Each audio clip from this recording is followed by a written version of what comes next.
grew up, mom, dad, baby sister. Grew up in Bartlett, Tennessee, played soccer, basketball, baseball, football. Volleyball, basketball, and softball. Volleyball's my family's passion. We ate, breathed, and slept volleyball. Essentially was homeschooled all the way through high school. Brighton, kindergarten through 12th grade. Met the love of my life, my future bride-to-be here in a day or so. Then I met Luke. Oh, I was a total scholar in high school. I was also involved in the student council, honor society. I'm kidding. I'm sure everybody's laughing at the dinner table. Class secretary, I did the whole thing. Planned prom, still pretty proud of that. My interests in high school were sports, the ladies, and my friends. Homecoming queen, Miss BHS. I loved high school, loved it. Playing basketball, playing sports. Involved in school, a rule follower. I think the question is, how did Bailey meet me? Because it was kind of an awkward occurrence. This little homeschool team came and played our boys one night, and he was on that team. So I was playing high school basketball over in Brighton. He was cute. I had just broken up with my little boyfriend. Never had been out there. I thought we were going out of town because it was such a long drive. He was athletic, he was cute, and he kept to himself over to the side of the court. And he just listened to his little music and talked to a teammate every now and then, and that was just a little attractive to me. At the end of the game, I kind of hung around. I usually didn't hang around for the second half, but I did just to, I don't know, see what happened, I guess. This cute little blonde girl wearing a Letterman jacket, which caught me off guard. I started to walk out of the door, the gym door, and then I turned around to hold the door open for whoever was behind me. It was him and his mom, his sister, brother, mom and dad, and his Mimi. She opened the door for me and told me, good game, 23. They walked through and I said, good game, 23.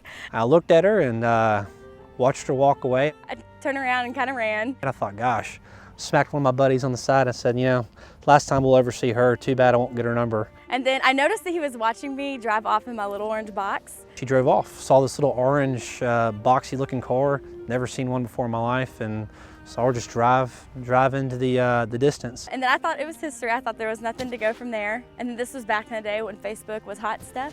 I guess an hour later or so, we're driving back by and I get a Facebook message from that exact girl. I get online that night and he popped up as a mutual friend. So I clicked on his name and then I Facebook messaged him. Hey, 23, good game. I just, you know, I don't want you to think I'm this like some, I think the word she used was trick. Hey Luke, I'm the girl that held the door open for you tonight after the game. Just trying to see what you're up to. But I wanted to say you played a good game, and I saw him lead the team prayer afterwards. I can't remember what all she said after that. I said how awesome it was for you to have such a good game and then give all the glory to the Lord. And his response, do you want to know his response? I lied to her and I told her that my Facebook messaging wasn't working and here's my number and she should text me. And I texted him. My dad would kill me. Who asked who out on a first date? We went to Starbucks. I think our first date was at Starbucks, if I'm remembering correctly. This was after we'd been texting for like a week or two, and we talked on the phone a few times. We talked for about a month. And I kept asking my mom if I could go meet this boy that I met at the basketball game. I think I texted her and asked her to meet me in Millington as a halfway point for us at the Millington Starbucks. So I met him at Starbucks in Millington one night after school or a game or something like that. And then that's what we kept doing. Once a week we would meet at Starbucks. That was a fun time. We just talked. Just about everything. I don't know, I think it was 2 hours long, an hour long, something like that, and that's all we did. We just talked and got to know each other on a friendship level and took things from there. He said, I'm going out with some friends tonight, we're going to eat. They keep asking me about who you are. Is it okay if I claim you as mine? And I said, I don't know, I need to think about it. And then later that night I was just like, yeah, sure, that's fine. And then that was that. That was 5.5 years ago. She is complicated yet sweet. He was focused and he was driven. She's innocent. She's the best friend I could ever have. I didn't really like him until probably 7 or 8 months in. I knew I was going to marry her the day probably the day I met her. I don't know, it was just weird. I just had this inkling that that was going to be the girl. I liked him. I liked the idea of being with him. But him, Luke, once I realized he was opposite of what I thought he was just like me. I thought he was calm, cool, collected, a rule follower. No. When she caught my eye when she was walking away into her car, I just knew. I don't know. I just one of those things. My dad, who didn't really know him very well, it was kind of funny. He decides that he's going to invite Luke to go. My dad's a pilot, so he takes him up. But I told her dad the first time we We had a one-on-one, we were flying. He told my dad that he was going to marry me one day. I don't recommend telling your future father-in-law the first time you meet your girlfriend that you want to marry her. And my dad about flipped his lid. So he came home, and for 2 years he was like, nope, this isn't going to work. This isn't going to work. I loved her. I knew I wanted to marry her right then and there. There was no ifs, ands, or buts. It was just what it looked like and how we got there. And here we are. Who said I love you first? I said I love you first. I did. We were at Starbucks, of course. At the Starbucks parking lot. And it was raining.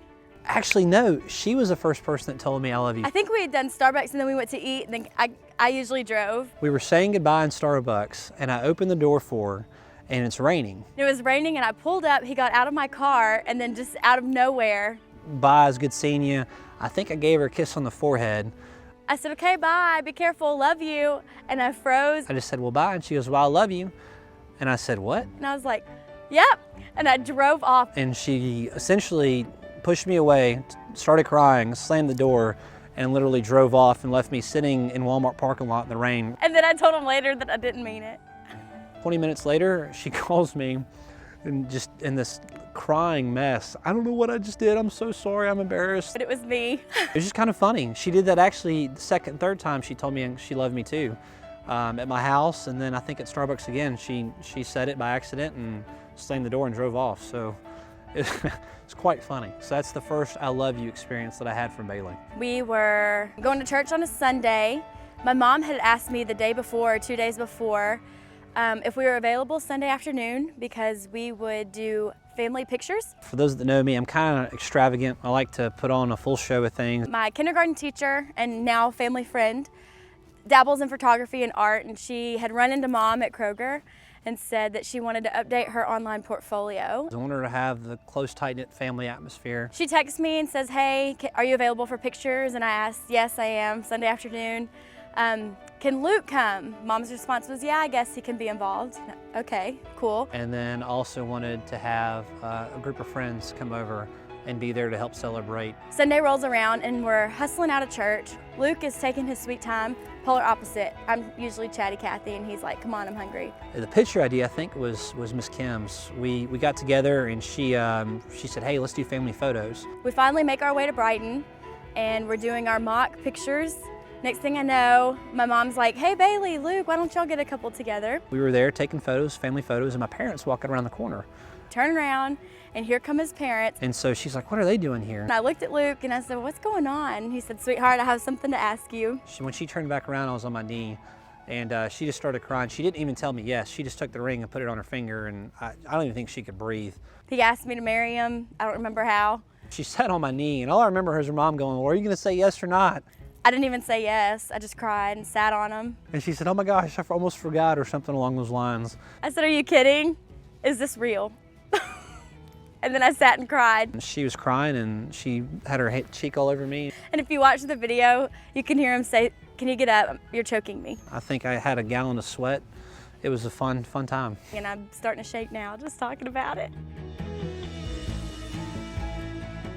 Bailey supports me in my relationship with Christ in a way that, again, softens my heart, challenges me. Whether I like it or not, he asked me the tough questions. I'm being a man that she would respect, that our future children would respect. There have been times, even over the past 5.5 years we've been together, where he said, you're not going to talk to me anymore until you ask the Lord about it. My favorite characteristic about Bailey would be that she's always right.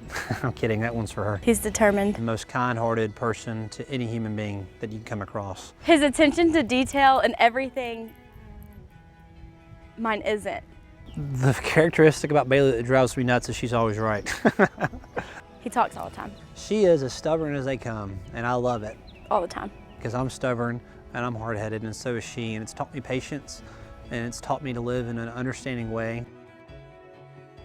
So in 5 years, where will Bailey and I be? We'll be moving along in our careers. I will hope to be maybe starting a family. I don't know where God leads us with regard to that. Maybe be talking about little Luke Berries. Bless my soul. Plan on being in Memphis if the Lord deems it necessary. I love the city. I love the people. I love my friends that I have. I've got a great network. I think we'll still be in Memphis. I know 5 years ago he would have said, I don't want to stay in Memphis, but we've come to love the city.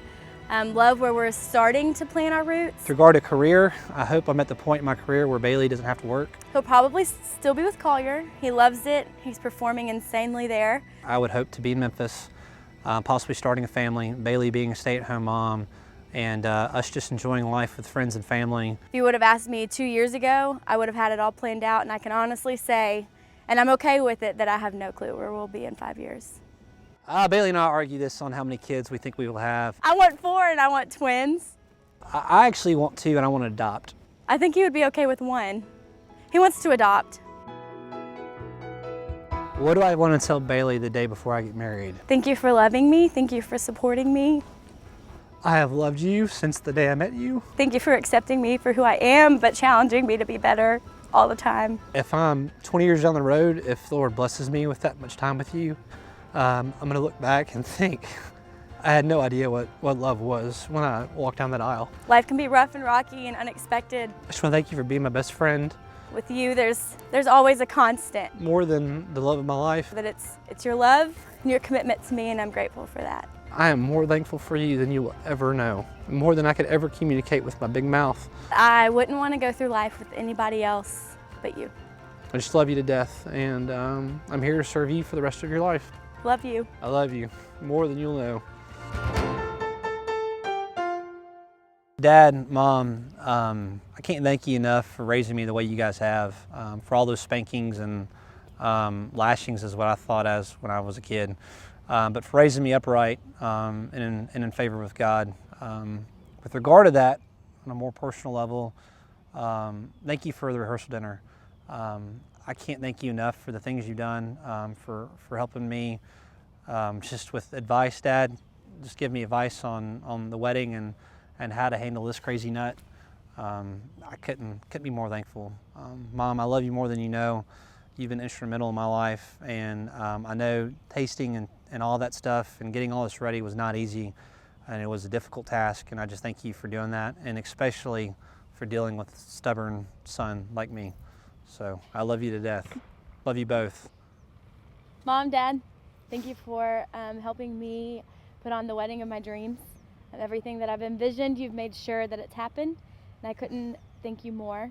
Mr. Sean, Miss Rhonda, thanks for raising this knucklehead to be the man that I'm going to marry for the rest of my life. Thank you. We love you.